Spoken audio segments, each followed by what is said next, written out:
Hello beautiful people, welcome back to my channel. My name is Taya and I make self-improvement videos based on psychology and spirituality. So today I'm here to talk about compassion, but mainly compassion with the ability to protect yourself. And what in the world could that possibly mean? Having compassion while protecting yourself? Well, have you ever met a person who just keeps on giving, giving, and giving, and always cares so much about other people? And perhaps even gives to a point where they actually don't even feel good anymore. Maybe this is you. This can often stem from a people-pleasing behavior. And then, of course, there's the other side of the spectrum where people are so concerned with self-protection and maintaining their safety and making sure that they're doing well, that they forget to extend the care towards other people. So truly today I'm here to give some tips about how you can find your way to a balanced center where you are taking care of yourself, but you also have the means to take care of other people. And the point of this really is just for all of us to feel better, because we feel better when we take care of each other, and people don't live in a vacuum, and we don't feel good living in a vacuum all by ourselves. So of course it is very important to take care of ourselves. It's also equally as important to extend that out to other people, to build community, to create trust, and to have more purpose than just taking care of ourselves and living a solitary, self-centered life. There is so much joy that comes from sharing with other people. So here I'm laying out the grounds for how you can do this in the best way. Okay, so let us start with the people who have issues with having boundaries, or in other words, are overly compassionate or overly giving to other people. As I said earlier, this can easily be found in people who have people-pleasing traits, and this often comes from a background of being taught that the way you received love was through putting others' needs before your own.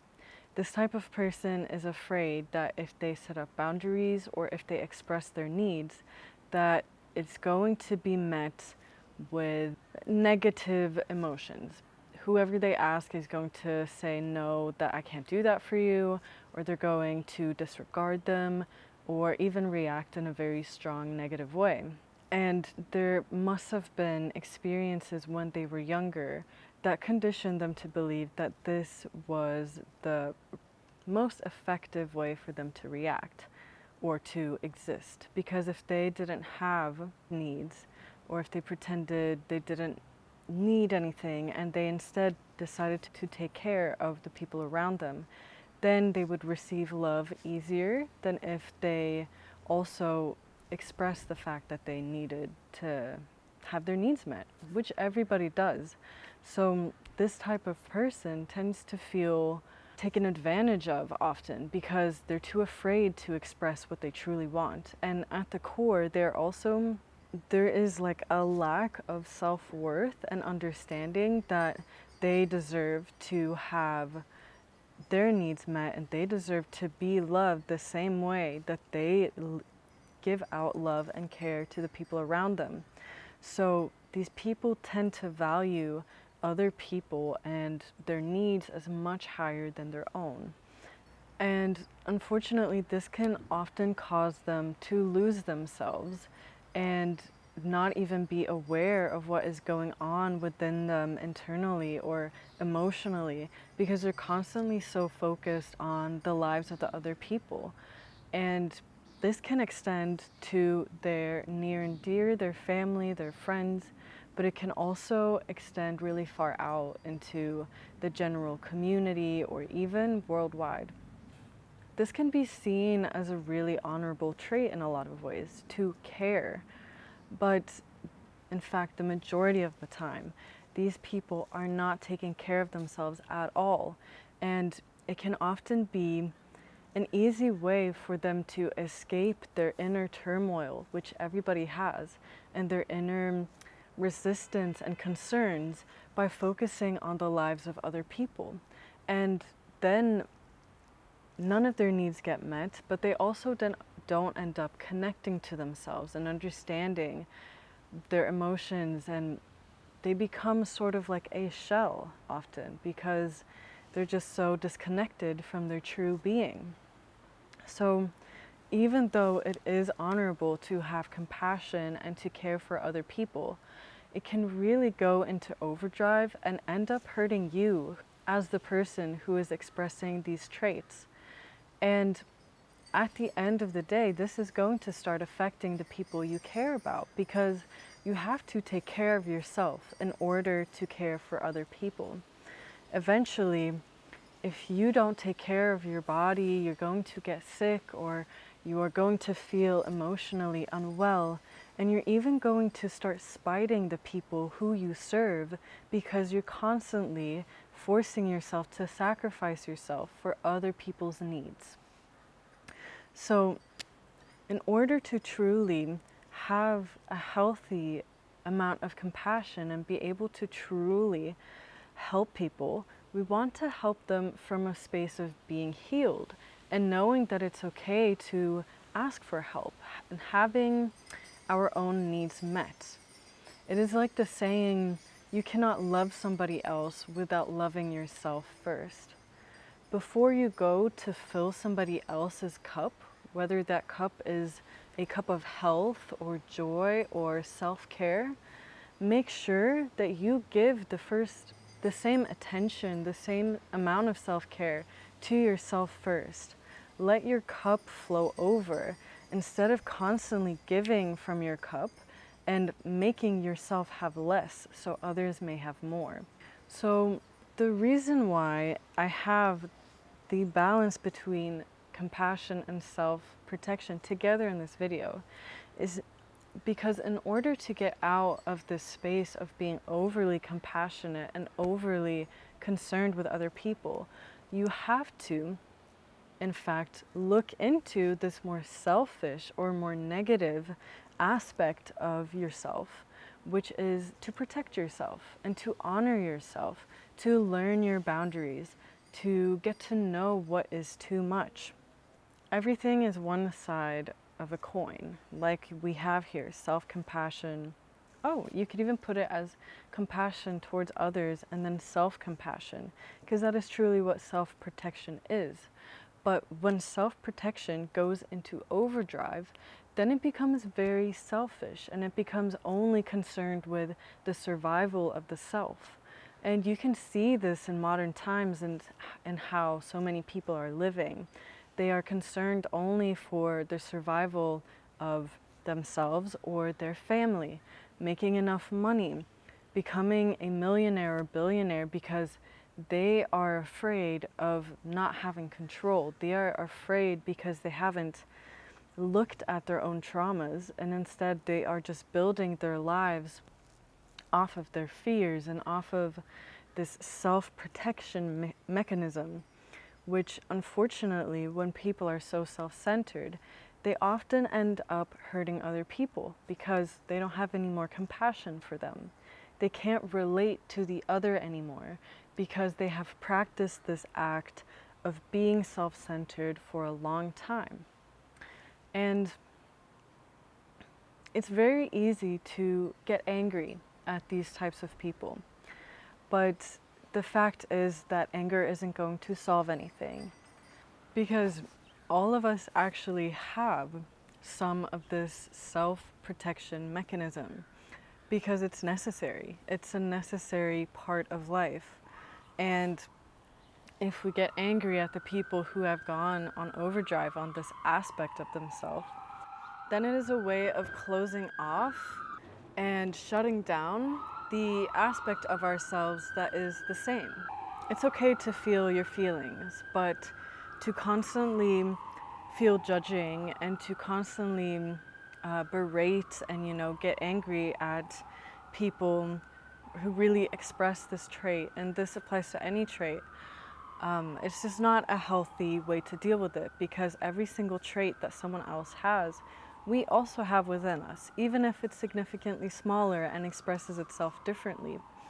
And when we go to heal ourselves and to accept who we are and to release our traumas, we have to see that all the ugly things that we see in the world, we are capable of as well. And we need to accept that within us and forgive it. And we need to forgive the really uncomfortable aspects of other people as well. Even this selfishness, we must understand that for the majority of people, this comes from a place of not having practiced compassion enough, or, working really hard from a place of fear because they didn't have any other choice when they were growing up, or there could be so many different reasons, but a lot of the times when we get angry at someone or a specific trait, it's because we react to it like they're doing it to us on purpose and they're trying to make our life harder. Or in other words, we are choosing to victimize ourselves. But they're not. They don't know who you are. All they are trying to do is live their journey, and they're trying to do their best. And the majority of people are doing their best from a place where they haven't resolved any traumas. So their best ends up hurting a lot of people. And when you realize this, you're going to have a much easier time thinking rationally instead of emotionally about other people. And this is going to translate into how you deal with yourself as well, how you deal with your emotional reactions to people, how you deal with your trauma, and how you can understand yourself deeper and have compassion for all sides of you, the beautiful ones and the really challenging ones. Because even if it's really easy to project and to feel separate as people, the fact is that we all share the same design, and everything that we see around us is equally an aspect of ourselves. So by having more compassion, but also having more self-protection, we reach this nice balance where we can understand other people and we can have compassion for them regardless of what their life looks like. And this is applicable even to some of the most rich, famous people. They tend to be very polarizing. Either you love them or you hate them, or even systems of the world, you can see, oh, this is so bad in so many ways. For example, how much we produce, that is something that has triggered me a lot in the past. And I grew up labeling people as evil. But the fact is that that evil aspect, yes, it is true and it exists, and there is a selfish aspect of people. But it is also a natural process that needs to exist so that people can survive in this world. We need to be slightly selfish so we make sure that we get our needs met, and that, we get enough food and that we get enough sleep. We can't always give to people. We have to set up boundaries and say, this is what I need in order to show up as my best self. Because if you're not showing up as your best self, that is equally as harmful as somebody constantly being selfish and just taking from other people. So the best solution is to find your true balance here. And that is through first becoming aware of what side you are more on, whether you tend to be more selfish and you tend to not think so much about people, or if you're the people pleaser who never thinks about themselves and tries to avoid taking care of themselves. And identifying past experiences can be really helpful in helping you realize why you are this way. Was it something your parents ingrained in you?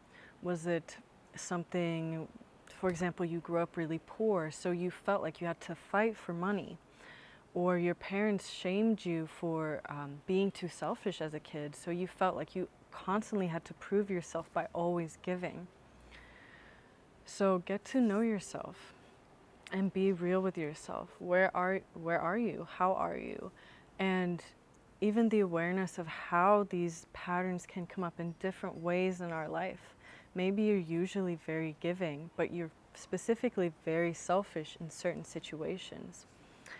And then you can start to recondition yourself and teach yourself that even though this is what I believed before, this isn't the ultimate truth. And become real with yourself if you truly feel like this is still serving you. Do I really want to be this self-centered all the time? Would giving to other people fulfill me? Would that make me feel really good that I can provide to others from a space of heart and not expecting anything from them? And on the other side, would me giving to myself help me feel better? Would me getting enough sleep and making sure that I cook beautiful meals for myself, would that help me feel better? And would that allow me to show up better for the people that I love and care about at the right time? This is a process, and the most important thing is just to practice it in your life as different situations come up. So to finalize this, just know that you are worth the time and the energy to take care of yourself, both for your own sake and for everyone around you's sake. You're going to feel better, and everyone around you will probably be happy for you or respect what you've done, especially if they are also someone who tends to let their needs be overtaken by other people's. Truly, again, you have to love yourself in order to love other people, and like, you deserve to express your own love for you. It's going to make your life so much better. And like, the more you spend time loving yourself, the more you're allowing that love to grow. So it's not just going to impact you physically and emotionally, but on such a soul, like, beautiful, lovely level. And if you're on the other side of things and you're feeling like you struggle with being more self-centered, I would do some exploration into that and see in what ways you can explore being more compassionate, even outside your friend circle and your family circle. Obviously that's important, but most people do fulfill some kind of compassionate role in those settings. But even on a more community-based level, where it doesn't necessarily give you something back to be more compassionate. Try to be compassionate for the sake of it, rather than a conditional compassion where you expect to receive something back. Because that is just going to allow you to give from a more pure place, and you're going to become more in contact with this space of love and compassion, which everybody is capable of feeling. And I believe that truly everybody thrives off of nurturing and experiencing, because we're not meant to be selfish creatures. As I said, it is something that people have and there's a reason for it, but we're not supposed to be in that space and that energy all the time. So everyone would really benefit, and it would make them feel happier to nurture this compassion and nurture this love for other people, for humanity in general, without any attachments to it. And with that being said, this is the end of my video, and I really hope you guys enjoyed and you learned something new. If you're interested in this kind of information and you feel like you resonate with me, then please subscribe and join the family. Thank you.